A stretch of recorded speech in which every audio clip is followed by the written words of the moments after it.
ജ്ഞാനപീഠം പുരസ്കാരം അക്കിത്തത്തിന് സമ്മാനിക്കപ്പെട്ടിരിക്കുന്നു. പുരസ്കാര ചടങ്ങുകളുടെ ഒരുക്കത്തിനിടയിൽ വായനശാല പ്രവർത്തകർ പ്രിയപ്പെട്ട പഞ്ചായത്ത് പ്രസിഡന്റ് CMൻ്റെ നേതൃത്വത്തിൽ ദേവായനത്തിൽ എത്തുകയുണ്ടായി. CMN അക്കിത്തവുമായുള്ള കുടുംബബന്ധവും വ്യക്തിബന്ധവും സാഹിത്യബന്ധവും പോകും വഴിക്ക് പറയുകയായിരുന്നു.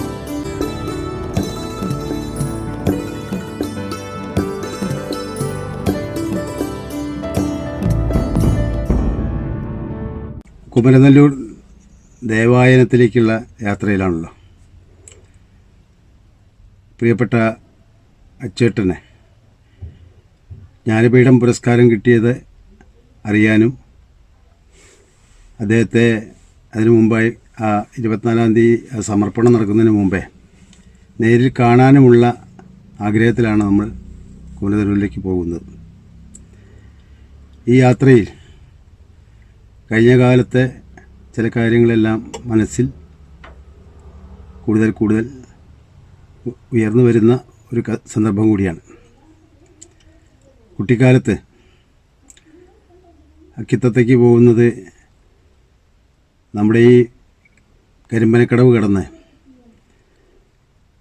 പുഴയിൽ തോണിയുണ്ടെങ്കിൽ തോണിയിൽ അല്ലാത്ത കാലത്ത് നടന്ന് തൃത്താലയിൽ പോയി അത്രയും ദൂരം നടന്നാണ് അക്കിത്തത്തേക്ക് എത്തിയിരുന്നത്. അമ്മയോ വല്യമ്മയോ വല്യച്ഛനൊക്കെ ഇടയ്ക്കുണ്ടാകാറുണ്ട്. അങ്ങനെയുള്ള ആ കാലഘട്ടം ഒരു എട്ടുകെട്ടും വലിയ ഒരു വളപ്പും ആ വീടിൻ്റെ മുന്നിൽ വലിയൊരു പേരാലും പത്തായപ്പുരകളും എല്ലാം ഉള്ളൊരു ഓർമ്മയാണ് എൻ്റെ മുന്നിലുള്ളത്. എന്നേക്കാൾ 10-20-25 വയസ്സിന് കൂടുതൽ ഉള്ള അച്ചേട്ടന് അന്ന് തന്നെ ചെറിയ കുട്ടിക്കവിതകളെല്ലാം ധാരാളമായി എഴുതിയിരുന്നതായിട്ട് എനിക്കറിയാം. ആ കുട്ടിക്കവിതകളെ പലതും നാവിലുരുവിട്ട് നടക്കാനുള്ള അവസരം ആ കാലഘട്ടത്തിലുണ്ടായിരുന്നു. കാശിക്കു പോയൊരു പൂശാരി രാമനെ കാശിയിലെങ്ങും കണ്ടില്ല, പോണ വഴിയിലും പോന്ന വഴിയിലും പൂശാരി രാമനെ കണ്ടില്ല. അതുപോലെയുള്ള കുറേ കുട്ടിക്കവിതകൾ.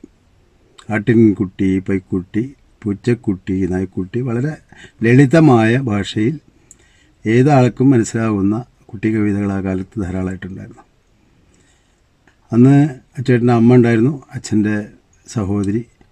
അവിടെ ചെന്ന് കഴിഞ്ഞാൽ 3-4 ദിവസം അവിടെ താമസിക്കും, കളിച്ച് നടന്ന് പിന്നീട് ഇങ്ങോട്ട് തിരിച്ച് നടന്നു പോരുകയാണ് ചെയ്യുക. പിന്നീടുള്ള കുറച്ച് കാലങ്ങളിൽ ബന്ധങ്ങൾ വളരെ കുറവായി ഒരു കാലഘട്ടം ഉണ്ടായിരുന്നു. എല്ലാ വർഷവും അച്ചേട്ടൻ ഇല്ലത്തേക്ക് വരാറുണ്ട്. വേട്ടേക്കരം പാട്ടിനോടനുബന്ധിച്ചോ അല്ലെങ്കിൽ വേറെ വലിയ വിശേഷങ്ങൾക്കൊക്കെ വരാറുണ്ട്. അദ്ദേഹം കവി എന്ന നിലയ്ക്കുള്ള വളർച്ചയുടെ ഭാഗമായി തന്നെ പിന്നീട് AARൽ കോഴിക്കോട് ജോലി ലഭ്യമാവുകയും അവിടെ താമസിച്ചുകൊണ്ടുള്ള ആ AARലെ തൊഴിലും അതോടൊപ്പം തന്നെ കവിതയും സാഹിത്യവുമായിട്ടുള്ള ബന്ധം കൂടുതൽ ഉന്നതങ്ങളിലേക്ക് വളരാൻ അദ്ദേഹത്തെ സഹായിച്ചിട്ടുണ്ട്. ഇനങ്കക്കാടും ഉറൂബടക്കമുള്ള പ്രശസ്തരായിട്ടുള്ള ആ സാഹിത്യകാരന്മാരുടെ കൂടെ അവിടെ പലപ്പോഴും എനിക്ക് നേരിട്ട് പോയി കാണാൻ അവസരം ലഭിച്ചിട്ടുണ്ട്. അപ്പോൾ ആ പ്രതിഭ ഞങ്ങളുടെ എല്ലാം ബന്ധുവാണ് എന്നുകൂടി ഉള്ളത് കൊണ്ട് തന്നെ വലിയൊരു അടുപ്പമാണ്. അദ്ദേഹത്തിനുണ്ടാകുന്ന എല്ലാ നേട്ടങ്ങളുടെയും വളരെ സന്തോഷത്തോടു കൂടിയാണ് ഞങ്ങൾ സ്മരിക്കുന്നത്. പിന്നീട് അദ്ദേഹത്തിൻ്റെ ചില കവിതകളിൽ എൻ്റെ എല്ലി മഹാക്ഷേത്രവും എൻ്റെ എല്ലി കൊമ്പനാനകളും എന്നൊക്കെയുള്ള കവിത എഴുതുന്നതിൻ്റെ പശ്ചാത്തലത്തെ സംബന്ധിച്ച് കുട്ടിക്കാലത്ത് ഇങ്ങനെ കേൾക്കാറുണ്ട്. എൻ്റെ ഒരു മുത്തശ്ശൻ്റെ അനുജൻ ദീർഘകാലം ഗുരുവായൂർ ദേവസ്വം സൂപ്രണ്ടായിരുന്നു. സാമൂതിരിപ്പാടിൻ്റെ നിയന്ത്രണത്തിലുണ്ടായിരുന്ന കാലഘട്ടത്തിൽ 42 വർഷം അദ്ദേഹം അവിടെ സൂപ്രണ്ടായിരുന്നു. വാസുദേവൻപിള്ള തിരുപ്പാട്, ഞങ്ങൾ സൂപ്രണ്ട് മുത്തപ്പൻ എന്നാണ് പറയുക. അദ്ദേഹം അവിടെ സൂപ്രണ്ടായിരിക്കുമ്പോഴാണ് കേളപ്പനും AKG അടക്കമുള്ള അന്നത്തെ പുരോഗമന ചിന്താഗതിക്കായിട്ടുള്ള ആളുകൾ ക്ഷേത്രപ്രവേശനത്തിന് വേണ്ടിയുള്ള സമരം അവിടെ ആരംഭിക്കുന്നു. ആ സമരത്തിൻ്റെ പശ്ചാത്തലത്തിൽ അന്ന് ക്ഷേത്രത്തിൻ്റെ ചുമതലക്കാരനായിരുന്ന മുത്തപ്പനെ സംബന്ധിച്ചിടത്തോളം അദ്ദേഹം അവരോട് പറഞ്ഞതായി പറയുന്നത് ഈ തരത്തിലാണ്. ആ പശ്ചാത്തലത്തിലാണ് ആ കവിത അച്ചുവേട്ടൻ എഴുതിയിട്ടുള്ളതാണ് ഞാൻ മനസ്സിലാക്കാൻ ഇടവന്നിട്ടുള്ളത്. രണ്ടാമതൊന്ന് ഭാഗവതത്തിൻ്റെ വിവർത്തനം. ആ ഭാഗവത വിവർത്തനത്തെ സംബന്ധിച്ചിടത്തോളം എൻ്റെ തന്നെ ഒരു വലിയ ജ്യേഷ്ഠൻ പല ഘട്ടങ്ങളിലായി ദീർഘകാലം ഗുരുവായൂർ മേശാന്തിയായിട്ടുണ്ടായിരുന്നു. അദ്ദേഹമാണ് അച്ചുവേട്ടൻ എന്താ ഭാഗവതം തർജ്ജമ ചെയ്താൽ എന്ന നിലയ്ക്ക് അവരുടെ ഒരു സംഭാഷണത്തിൽ ആ ഒരു വിഷയം ഉയർന്നു വരികയും അതിൻ്റെ അടിസ്ഥാനത്തിൽ അത് ഭാഗവതം ദീർഘകാലത്തെ അധ്വാനത്തിൻ്റെ ഭാഗമായി വളരെ ശ്രദ്ധയോടുകൂടി തന്നെ അത് വിമർശനം ചെയ്യാൻ അദ്ദേഹത്തിന് കഴിഞ്ഞിട്ടുണ്ട്. അപ്പോൾ ആ സമയത്തും അതിലും അദ്ദേഹം സൂചിപ്പിക്കുന്നുണ്ട്. വാസുദേവനാണ് എനിക്കിങ്ങനൊരു ആശയത്തെ സംബന്ധിച്ച് ചർച്ചയിൽ വന്നിട്ടുള്ളത്. അപ്പോൾ ഇതൊക്കെ എന്തുകൊണ്ടും ഞങ്ങളുടെ കുടുംബത്തെ വ്യക്തിപരമായി എല്ലാം അദ്ദേഹത്തിൻ്റെ ഈ വലിയ വളർച്ച, സാഹിത്യലോകത്ത് ലോകമറിയുന്ന, രാജ്യം ഏറ്റവും കൂടുതൽ ആദരവോടുകൂടി നൽകുന്ന 74ാമത്തെ ജ്ഞാനപീഠം അവാർഡ് വിതരണ വേദിയായി 24-ാം തീയതി അദ്ദേഹത്തിൻ്റെ ദേവായനം എന്ന വീട്ടിൽ വെച്ച് നടക്കാൻ പോവുകയാണ്. അപ്പോൾ അതിന് മുമ്പേ ഒന്ന് കാണണമെന്ന നിലയ്ക്കാണ് ഞങ്ങൾ കുഞ്ഞൻ നായർ സ്മാരക വായനശാലയുടെ സുഹൃത്തുക്കളോടൊപ്പം അങ്ങോട്ട് പോകുന്നത്. ഇക്കാര്യത്തിലുള്ള സന്തോഷം അറിയിക്കുന്നു. അദ്ദേഹത്തിനെ കാണും. കണ്ടതിന് ശേഷം പിന്നീട് കാര്യങ്ങൾ സംസാരിക്കാം.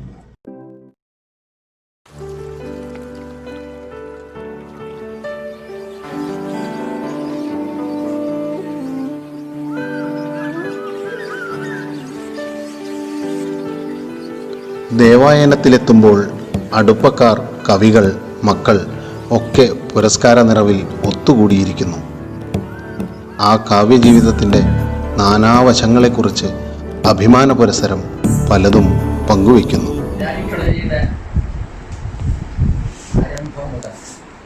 റഷ്യയുടെ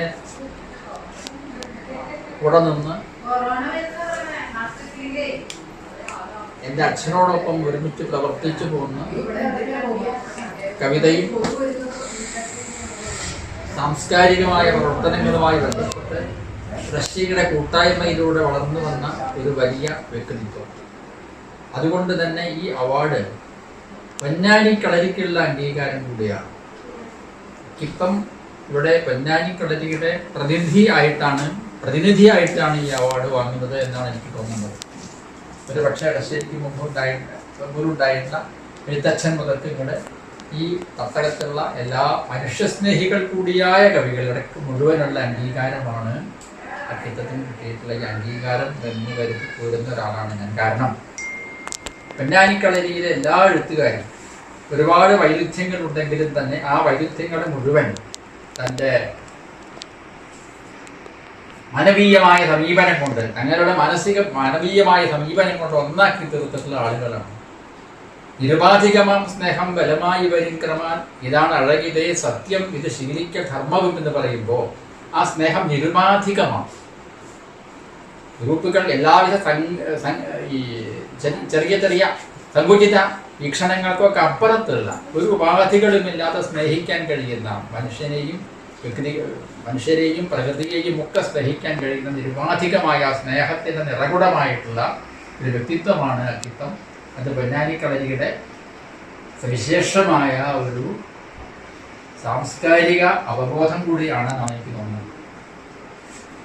ആ നിലയ്ക്ക് പൊന്നാനിക്കളരിയുടെ സാഹിത്യ സംഭാവനയ്ക്ക് മുഴുവൻ കിട്ടിയിട്ടുള്ള ഒരു പുരസ്കാരമായിട്ടാണ് ഞാനിതിനെ കണക്കാക്കാറുള്ളത്. അവിടെ എല്ലാ ദ്വന്ദ്ങ്ങളും ഒന്നാക്കി തീർക്കുന്ന ഒരു കാഴ്ചപ്പാട് കൂടി അതിലുണ്ട്. കാരണം അക്കിത്തം പലപ്പോഴും പറയാറുണ്ട്, അദ്ദേഹം വേദത്തിൽ പോലും കമ്മ്യൂണിസം കാണുന്നു എന്ന് പറയാറുണ്ട്. ആ വേദത്തെയും കമ്മ്യൂണിസത്തെയും ഒന്നാക്കി മാറ്റി തീർക്കുന്ന ഒരു സവിശേഷമായ കാഴ്ചപ്പാട് അക്കിത്തത്തിനുണ്ട്. അതിനുള്ള ബലം അദ്ദേഹത്തിന് കൊടുത്തത് ഈ നിരുപാധികമായ സ്നേഹമാണ് എന്നാണ് എനിക്ക് തോന്നുന്നത്. നവോത്ഥാനത്തിൻ്റെ പരിപ്രേക്ഷ്യത്തിൽ പ്രവർത്തിച്ചു വന്നിട്ടുള്ള ആളാണ്. അത് സാമുദായികമായ പരിഷ്കർത്താവ് മാത്രമായിരുന്നില്ല. നവോത്ഥാനമായ ചിന്താഗതികൾ, ഗാന്ധിജിയുടെയും ഇതുമായി ബന്ധപ്പെട്ട നവോത്ഥാന പ്രസ്ഥാനങ്ങളുടെയും മുഴുവൻ പശ്ചാത്തലത്തിലാണ് വീട്ടി പ്രവർത്തിച്ചിട്ടുള്ളത്. അന്ന് വീട്ടിയുടെ കൂടെ അക്കിത്തവും ഉണ്ടായിരുന്നു. അവരിരുവരും വളരെ അടുത്ത് അന്യോന്യം രാപ്പനി അറിഞ്ഞ് ജീവിച്ചിട്ടുള്ള ആളുകളാണ് എന്ന് അക്കിത്തവും വീട്ടിയും ബോധ്യപ്പെടുത്തിയിട്ടുള്ള കാര്യമാണ്. എടശ്ശേരി അക്കിത്തത്തിലെ കവിത നിറച്ചു, വീട്ടിൽ സാമൂഹ്യ ബോധവും നിറച്ചു എന്നാണ് എനിക്ക് തോന്നുന്നത്. അക്കിത്തം കവിത എഴുതിയാൽ എടശ്ശേരി കൊണ്ടുപോയി കാണിക്കും. അവരന്യോന്യം ചർച്ച ചെയ്ത കവിത തിരുത്തുകയോ തിരുത്താതിരിക്കുകയോ ഒക്കെ ചെയ്യും. മാത്രമല്ല, കവിത പറഞ്ഞൊരു കാര്യമുണ്ട്, 20-ാം നൂറ്റാണ്ടിൻ്റെ ഇതിഹാസം എഴുതിയിട്ട് ഇതിൻ്റെ കൈയെഴുത്ത് കോപ്പി എടശ്ശേരിക്ക് കൊണ്ടുപോയി കൊടുത്തു അത്ര. ആ സമയത്ത് അദ്ദേഹം ഏതോ ഒരു ഇലക്ഷനിൽ സ്ഥാനാർത്ഥി കൂടിയായി നിൽക്കപ്പെടാൻ നോമിനേറ്റ് ചെയ്യപ്പെട്ട ഒരാളായിരുന്നു അത്രേ. അപ്പോൾ എടശ്ശേരി പറഞ്ഞു, കവിത പ്രസിദ്ധീകരിച്ചാൽ ഒരു വലിയ കവിയാവും, ഇലക്ഷന് നിന്നാൽ ഒരു രാഷ്ട്രീയക്കാരനായിട്ട് മാറും, താൻ കവിയായാൽ മതി, രാഷ്ട്രീയക്കാരനാവണ്ട എന്ന് പറഞ്ഞ് ആ കവിത മാതൃഭൂമിക്ക് അയച്ചത് അദ്ദേഹമാണത്രേ. അപ്പോൾ അദ്ദേഹത്തെ ഈ കക്ഷി രാഷ്ട്രീയത്തിൻ്റെ ഈ ഇടുക്കിൽ നിന്ന് അദ്ദേഹത്തെ മോചിപ്പിച്ച് കവിതയുടെ വിഹായസിലേക്ക്, നിരവധികമായ സ്നേഹത്തിലേക്ക് വളർത്തിവിട്ട ആളാണ് എടശ്ശേരി. ഒരു അർത്ഥത്തിൽ പറയുകയാണെങ്കിൽ എൻ്റെ ആദ്യകാലം, കുട്ടിക്കാലത്ത് കാണുന്ന അച്ഛൻ, അതുപോലെ തന്നെ സ്കൂളിൽ പഠിക്കുന്ന കാലത്ത് കാണുന്ന അച്ഛൻ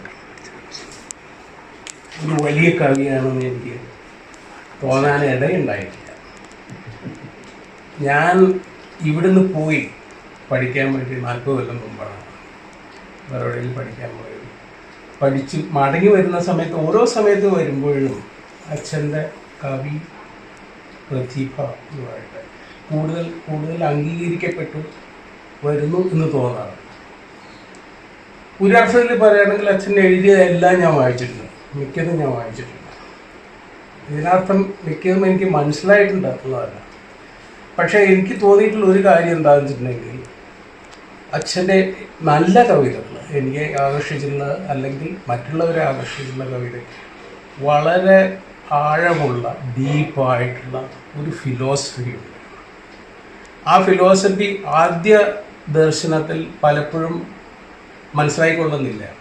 വളരെ എളുപ്പമായിട്ട്, വളരെ എന്താ പറയേണ്ട, ഒരു ബുദ്ധിമുട്ട് കൂടാതെ വായിച്ചു പോകാവുന്ന ഒരു കവിതയായി തോന്നാം. പക്ഷേ അതിനൊക്കെ ഇറങ്ങി ചെല്ലുമ്പോൾ പല പല പല കവിതകളുണ്ട്. ഇത് അത്തരം കവിതകൾ, ആ ഒരു ഡിസൈൻ, ഒരു കൺസെപ്ച്വൽ ഡിസൈൻ എന്ന് പറയട്ടെ, എനിക്ക് ആ തലമുറയിലുള്ള എടശ്ശേരിയുടെ പല കവിതകളുണ്ടോ, വൈലോപ്പിള്ളിയുടെ പല കവിതകളുണ്ട്. പക്ഷേ പുതുതലമുറയിലുള്ള കവികളുടെ വായിച്ചു, ആ കാലത്ത് അച്ഛൻ്റെ കണ്ടംപററി ആയിട്ട് പറയപ്പെടുന്ന പല കവിതകൾ വായിക്കുമ്പോൾ തോന്നാറില്ല.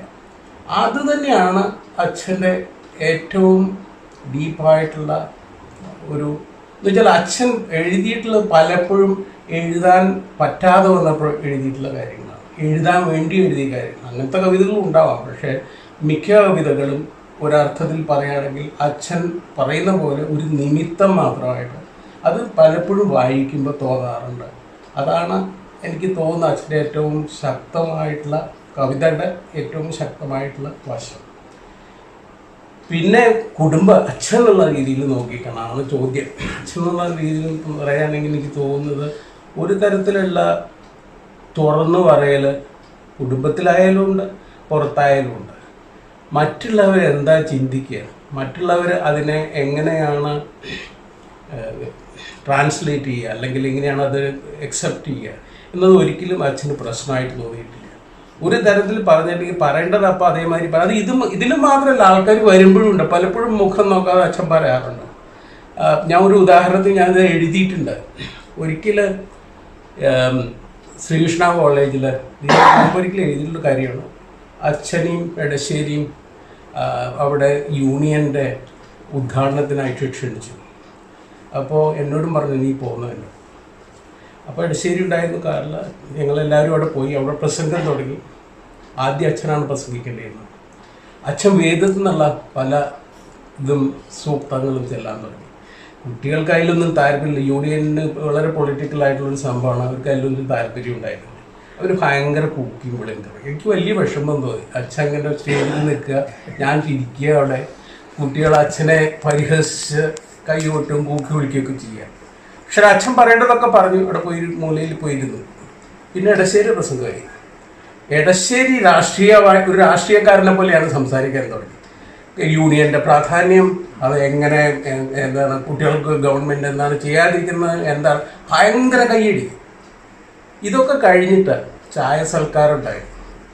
ഒരു മുറിയിൽ രമേശുണ്ട്, എല്ലാവരും ഉണ്ട്, മുറിയിൽ പോയി ചായ സൽക്കാരത്തിൻ്റെ സമയത്ത് ഇടശ്ശേരി അച്ഛനെ ഒരുപാട് ചീത്ത പറയുന്നു. ഇതെന്താ ചെയ്യുക, ഈ കഴുതകളുടെ ചെവിയിൽ വേദോതിയിട്ട് എന്താ കാര്യം, സ്ഥലവും മുഖം ന്യായം എന്നൊക്കെ പറഞ്ഞിട്ടുള്ള പല സംഗതികളുണ്ട്. ഇതൊന്നും മനസ്സിലാക്കാതെ ഈ സ്റ്റേജിൽ ഇതൊക്കെ പറഞ്ഞ ഇതല്ലേ, അച്ഛൻ ഒന്നും മിണ്ടാതെ ഒരു കുട്ടിയെ മാതിരി എല്ലാം കേട്ടുകൊണ്ട് ഒരു മൂലയിൽ അവിടെ ഇരുന്നു. ഇതെന്നെ അത്ഭുതപ്പെടുത്തിയിട്ടുണ്ട്. കാരണം ഇടശ്ശേരിക്കുള്ള ആ ഒരു രീതിയല്ല അച്ഛൻ്റെ രീതി പറയുന്ന. അത് മാത്രമല്ല, അതിന് വേറൊരു തലം കൂടിയുണ്ട് ആ ഒരു കഥയ്ക്ക്. ആ കഥയ്ക്കുള്ള തലം എന്താണെന്ന് വെച്ചിട്ടുണ്ടെങ്കിൽ ഇടശ്ശേരിക്ക് അത്രയും ഒരു അധികാരം ഉണ്ടായിരുന്നു അച്ഛനോട് പറയാൻ. ഇത് നിങ്ങൾ ചെയ്യുന്നത് ശരിയല്ല, ഇങ്ങനെയല്ല വേണ്ടത്, അവിടെ നോക്കുമ്പോൾ സ്ഥലവും മുഖമൊക്കെ നോക്കിയിട്ടുണ്ടെങ്കിൽ സംസാരിക്കാം. ഇങ്ങനെ ഒരു സംഭവം എൻ്റെ മനസ്സിൽ, അന്ന് ഞാൻ പലതും മനസ്സിലാക്കുന്നത്. ഒരു പ്രധാന കാര്യം എന്താ വെച്ചാൽ, പറയേണ്ടത് പറഞ്ഞാലേ അച്ഛന് ഉറക്കം വരുള്ളൂ. അത് എക്സെപ്റ്റ് ചെയ്യാം, എക്സെപ്റ്റ് ചെയ്യപ്പെടാതിരിക്കാം. അത് അച്ഛനെ പരിഭ്രമിച്ചിട്ടുമില്ല. കാരണം എന്താ വെച്ചാൽ ഈ കവിതയൊക്കെ നിലനിൽക്കില്ലേ എന്ന കാര്യത്തിന് അച്ഛന് ഒരു പരിഭ്രമം ഉണ്ടായില്ല. പലർക്കും ഉണ്ടാവും എൻ്റെ കവിതയ്ക്ക് എന്ത് പേരുണ്ടാവും എന്നുണ്ടാവും. ഈ ഒരു സംഭവം അച്ഛൻ പറയാറില്ല. അച്ഛന് ഒരു തരം വിശ്വാസം ഉണ്ടായിരുന്നു. അതിൽ എന്തെങ്കിലും നല്ലതുണ്ടെങ്കിൽ നിൽക്കും, നല്ലതില്ലെങ്കിൽ നിൽക്കേണ്ട കാര്യമില്ല.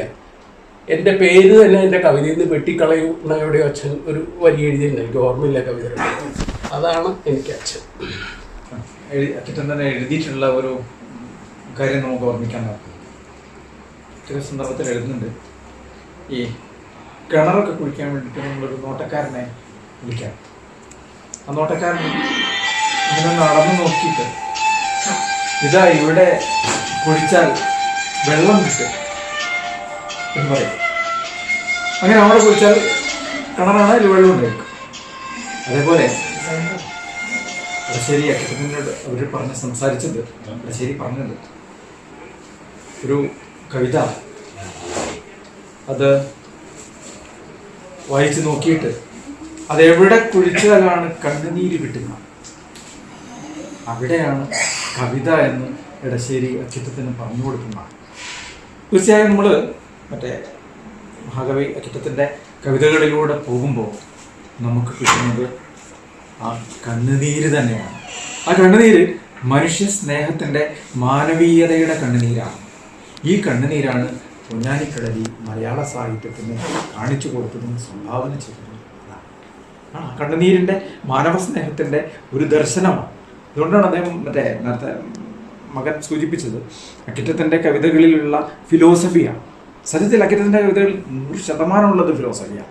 ആ ഫിലോസഫിയെക്കുറിച്ചുള്ള ഇനി പക്ഷേ ഭാവിയിൽ അക്കിത്തം കവിതകളെക്കുറിച്ചുള്ള പഠനം നടക്കുന്ന സമയത്ത് ഏറ്റവും കൂടുതൽ പഠിക്കപ്പെടുന്നതും ചർച്ച ചെയ്യപ്പെടുന്നതും അക്കിത്തം കവിതകളിലെ ഫിലോസഫി തന്നെയായിരിക്കും എന്നാണ്.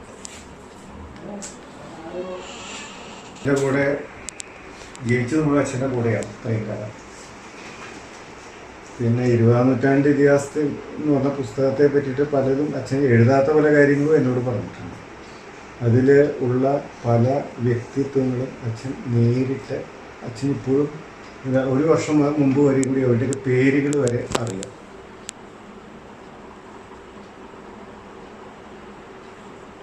പല പോർഷൻസും EMSൻ്റെ പ്രഭാഷണം അതേപടി അച്ഛൻ വൃത്തത്തിൽ എഴുതിയിട്ടുണ്ട്. അബദ്ധം അവർത്താൻ ചോര ചുവപ്പാണെന്ന സംശയം, ആ ഭാഗമൊക്കെ അദ്ദേഹത്തിൻ്റെ സ്പീച്ച് തന്നെയാണ് അത്ര, അത് വൃത്തത്തിലാക്കിയിട്ട് അച്ഛൻ എഴുതി കിടക്കുകയാണ്. അതേപോലെ തന്നെ അതിലൊരു പല വിഷയങ്ങളുണ്ട്. അപ്പോൾ ഓരോ വ്യക്തിത്വങ്ങളാണ് എന്ന് പറഞ്ഞാൽ അച്ഛൻ എഴുതുന്നത് ആകാശത്തേക്ക് നോക്കിയിട്ട് കവിത എഴുതിയ ആളല്ല.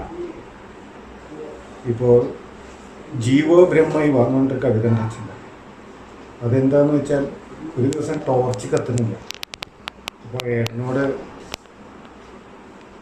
നീ ഇതെന്താ കത്താത്തെന്ന് നോക്കാൻ വേണ്ടിയിട്ട് ഏട്ടന് കൊടുക്കണം. അപ്പോൾ ഏട്ടനെ എന്തൊക്കെയോ തിരിപ്പിടിച്ചു, ഇത് കത്തി. അപ്പോൾ അച്ഛന് അത്ഭുതമായി. അപ്പോൾ വിദ്യാഭ്യാസം ഉണ്ടായിട്ട് കാര്യമില്ല, ചിലപ്പോൾ കത്തും ചിലപ്പോൾ കത്തില്ല. അതിൻ്റെ ഉള്ളിൽ കൂടെ ഒരു ഫിലോസഫിയാണ് അച്ഛൻ ഉന്തിത്തള്ളി കയറ്റി വിടാൻ നോക്കിയത്. ചെറിയ കവിതയാണ്, പക്ഷെ അതിനകത്തൊരു ഗോവിന്ദമാഷ്കൊക്കെ അറിയണ കവിതയാണ് അതൊക്കെ. അപ്പോൾ അങ്ങനെ അച്ഛൻ സ്വന്തം അതുപോലെ തന്നെ ഇവിടെ എനിക്ക് ഓർമ്മയുണ്ട് അടുത്തു എന്നുകൊണ്ടൊരു കവിത. അച്ഛൻ റിട്ടയർ ചെയ്ത് വന്നു, ചാരി കസേരയിലിരുന്നു. ഒരു അച്ഛൻ ഇപ്പോൾ അച്ഛനിങ്ങനെ അവാർഡുകളൊക്കെ കിട്ടി വളരെ താരപരിവേഷത്തിൽ ഇങ്ങനെ മാധ്യമങ്ങളിലൊക്കെ വരുന്നുണ്ട്. പക്ഷെ ഇങ്ങനെയൊന്നും വരാത്തൊരു കാലം അച്ഛനുണ്ട്. അച്ഛനൊരു വളരെ സാധാരണക്കാരനായിട്ടുള്ള ഒരു അച്ഛനെയാണല്ലോ ഞങ്ങളൊക്കെ കാണുന്നത്. റിട്ടയർ ചെയ്ത് വന്ന സമയത്ത് അച്ഛൻ തോട്ടം തിരിക്കാനും ഞങ്ങളുടെ കൂടെ പല കാര്യങ്ങൾക്കും ഒക്കെ അച്ഛൻ ഉണ്ടായിരുന്നു. അച്ഛൻ അങ്ങനത്തെ ഒരാളാണ്. അപ്പോൾ ഒരു ദിവസം വന്നപ്പോൾ ഇവിടെ പുല്ല് പറിക്കുക, മുറ്റത്തിന് ഇവിടെ ഇങ്ങനത്തെ പൂമുഖമായിരുന്നില്ല, തുറന്നൊരു പൂമുഖമായിരുന്നു. മുറ്റത്ത് പുല്ലൊക്കെ വൈകുന്നേരം വെറുതെ ഇരിക്കല്ലേ, അപ്പോൾ മുറ്റത്ത് പുല്ലുണ്ട്, ഞാൻ പറിക്കാതെ കൊണ്ട് അച്ഛൻ പുല്ല് പറിക്കുകയാണ്. ആ പുല്ല് പറിക്കണ ഇതെന്നാണ് അച്ഛൻ മുക്കുറ്റിപ്പൂവിന് 6 ഇതളാണ് എന്ന് ആ കവിതയിൽ പറയുന്നത്. അതിങ്ങനെ ഒരു ദിവസം എണ്ണി നോക്കിയിട്ടുണ്ടാവും, അത് ഞാൻ ഊഹിക്കണോ? അങ്ങനെ എങ്ങനെയാ കവിത അച്ഛൻ ജീവിതത്തിൽ നിന്ന് ഉണ്ടാക്കണമെന്ന് എനിക്കറിയില്ല. അതുപോലെ ധർമ്മസൂര്യൻ എന്ന് പറഞ്ഞ കവിതയിലെ അവസാന ഭാഗത്ത് ഒരു കവിത ഉണ്ട്, നീണ്ട കവിത, എനിക്ക് നല്ല ഓർമ്മയാണ്. ഈ ഗാന്ധി സൗത്ത് ആഫ്രിക്കയിൽ നിന്ന് തിരിച്ചു വരിക. അപ്പോൾ ഗാന്ധിക്ക് ഒരുപാട് ഉപഹാരങ്ങൾ കിട്ടിയിട്ടുണ്ട്. അപ്പോൾ ഗാന്ധി ഈ കസ്തൂർബയോട് പറയുകയാണ്, ഇത് സൗത്ത് ആഫ്രിക്കയിലത്തെ ജനങ്ങൾ നമുക്ക് ആദരപൂർവ്വം തന്നതാണ്, നമ്മളിനി ഇവിടുന്ന് പോവുകയാണ്, ഈ സാധനങ്ങൾ മുഴുവൻ നമ്മൾ തിരിച്ചു കൊടുക്കണം. അപ്പോൾ കസ്തൂർബ ആദ്യം മടിയാണ്, കസ്തൂർബയ്ക്ക് തിരിച്ചു കൊടുക്കാൻ മടിയുണ്ട്. അവസാനം പറയുകയാണ്, ഒരു മാല ഉണ്ട്, അവർക്ക് കുറേ സമ്മാനങ്ങൾ കിട്ടിയിട്ടുണ്ട്, ഒരു മാല, ആ മാല എനിക്ക് വേണം, ഞാൻ ഇങ്ങനെ പരിചരിച്ചുകൊണ്ടല്ലേ നിങ്ങൾക്ക് ഇത്ര സ്വീകരണമൊക്കെ കിട്ടുന്നത്, എനിക്ക് ഈ മാല ഇഷ്ടമായിട്ടുണ്ട് എന്നും പറഞ്ഞിട്ടുള്ള അതിൻ്റെ മുകളിലുള്ള ഒരു സംവാദമാണ്. അതിൻ്റെ ബാക്കിയെല്ലാം തിരിച്ചു കൊടുത്തു, ഈ സാധനം മാത്രം തിരിച്ചു കൊടുക്കാൻ കസ്തൂർബയ്ക്ക് മടിയാണ്. ഗാന്ധിക്ക് എല്ലാം കൊണ്ടുവരാം, പക്ഷെ ഗാന്ധി എല്ലാം തിരിച്ചു കൊടുക്കാനാണ് പറയുന്നത്, അവിടുത്തെ പാവങ്ങളെ തിരിച്ചു കൊടുക്കാൻ. ഈ മാല, ഒരു ചെറിയൊരു മാല, ആ മാല കസ്തൂർബ എനിക്ക് വേണം എന്ന് പറയാം. അപ്പോൾ അത് ഗാന്ധി പറഞ്ഞു, പിന്നെ അവർ തിരിച്ചു കൊടുക്കുന്നുണ്ട്. അങ്ങനെയാണ് ആ കവിത അവസാനിക്കുന്നത്.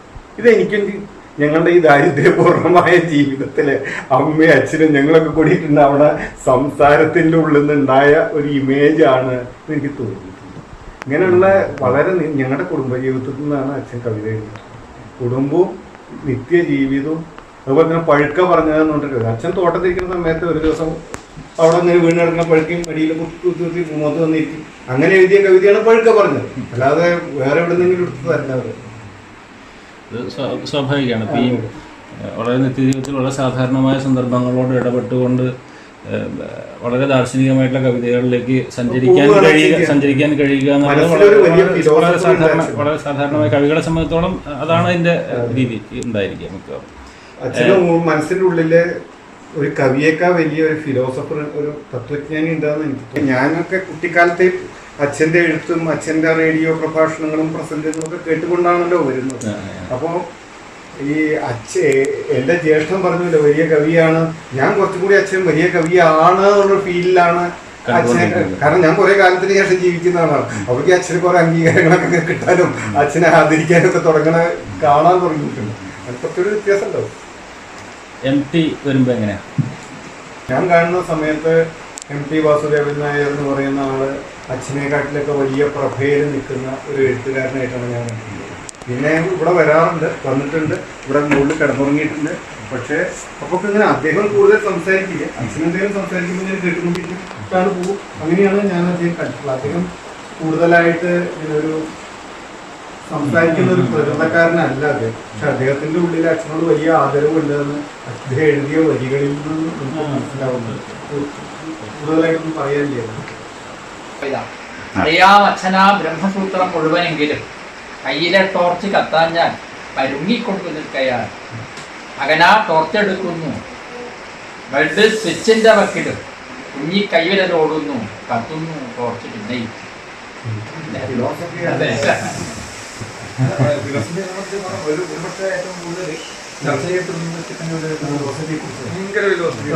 ഒരു കണ്ണിയേക്കാൾ മറ്റുള്ളവർക്കായി കുഴിക്കവേ ഇരിക്കാനാണ് ആത്മാവിൽ 1000 സൗരമണ്ഡലം എന്ന് പറയുന്നിടത്തുള്ള ആ ഒരു ഫിലോസഫി ഉണ്ട്.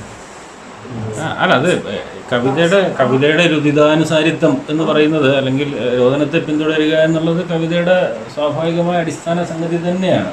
പക്ഷെ അത് എങ്ങനെ സന്നിവേശിപ്പിക്കുന്നു ഏത് 60 ഭാവപ്രകാശത്തിന് 60 കൊല്ലം കഴിഞ്ഞിട്ട് ലോകം മുഴുവൻ കണ്ടു എന്റെ മുറ്റത്തെ മുക്കുറ്റിപ്പൂവിന് 6 ഇതളാണ് ഞാൻ ഇത്രയും കാലം മനസ്സിലാക്കിയില്ലല്ലോ എന്നുള്ളതാണ് അപ്പൊ എന്റെ മുക്കുറ്റിപ്പൂവിന് എന്റെ കാലിന്റെ ചുവട്ടിലുള്ള സാധനം മനസ്സിലാക്കി. അതേസമയം സംഭാഷണമായിട്ട് പോവുകയാണെങ്കിൽ അതേസമയം വളരെ വ്യത്യസ്തമായിട്ടുള്ള രാഷ്ട്രീയ ആശയങ്ങളോട് ലോകതത്വങ്ങളോടൊക്കെ കലഹിക്കുകയും അതേസമയം സമരസപ്പെടുകയും ആശങ്കപ്പെടുകയും ഒക്കെ ചെയ്യുന്ന അക്കിത്തം വേറെയുണ്ട്. വേറെ നോക്കാണ് കുത്തി നിർത്തിയ മൈക്കേവിനിൽ കെട്ടി ഉയർത്തിയ മഞ്ചത്തിൽ നിന്നു ഞെളിഞ്ഞു ഉരുവിട്ടിയിടുന്നു തങ്ങട കൊടിയുടെ മാകാം ഓരോ മതിൽ ചായ മുക്കിയ കീറ തുണിയുടെ പേരാണ് രാഷ്ട്രീയക്കാരെ തെറ്റിദ്ധരിക്കപ്പെട്ടതാണ് കീറ തുണിയുടെ വേദാന്തം ഇഷ്ടപ്പെടാത്തത്. അതായത് ശാസ്ത്രത്തിൽ വെള്ളം ചേർക്കാൻ പറ്റാത്തത് കീറ തുണിയാണ്. ഓരോ മാതിരി ചായം മുക്കിയ നല്ല തുണിയാണെങ്കിൽ അദ്ദേഹത്തിന് സമ്മതം. അത് മനസ്സിലാക്കാൻ കവിയുടെ കലഹങ്ങളിൽ എല്ലാം സ്വാഭാവികമായിട്ടും വരും. അല്ല ഇടിഞ്ഞു പൊളിഞ്ഞ ലോകം തന്നെ അങ്ങനെയാണല്ലോ വരുന്നത്. ഇത് കുറെ ലോകം മുഴുവൻ നശിച്ചു പോയി. അവസാനം ഈ പൂവിനെ ഞെരിക്കാൻ നോക്കണം. അപ്പോ രാഷ്ട്രീയക്കാര് മൂല്യത്തിനെ ഞെരിക്കാൻ നോക്കണമെന്നാണ് ഈ പറയണത്. അങ്ങനത്തെ വിഷയം നിന്നെ കൊന്നോ തന്നോട് പൂവിനോടാ പറയണത്.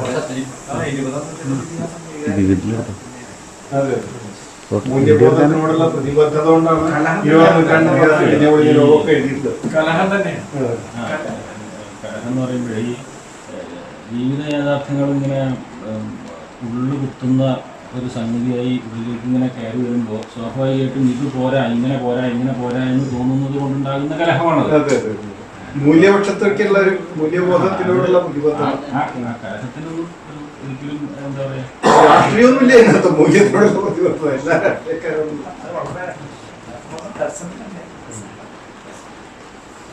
നമുക്ക് മറ്റൊരു സന്ദർഭത്തിൽ കൂടുതൽ ഇങ്ങനെ കൂടിയിരിക്കാൻ. കളരികളിലൊതുങ്ങാത്ത കവിതയ്ക്ക് ആദരമർപ്പിച്ചിറങ്ങുമ്പോൾ ഇരുളുന്നു. വെളിച്ചം ദുഃഖമാണുണ്ണി തമസ്സല്ലോ സുഖപ്രദം എന്നെഴുതുമ്പോഴെന്തായിരിക്കും കവി കരുതിയിരിക്കുക?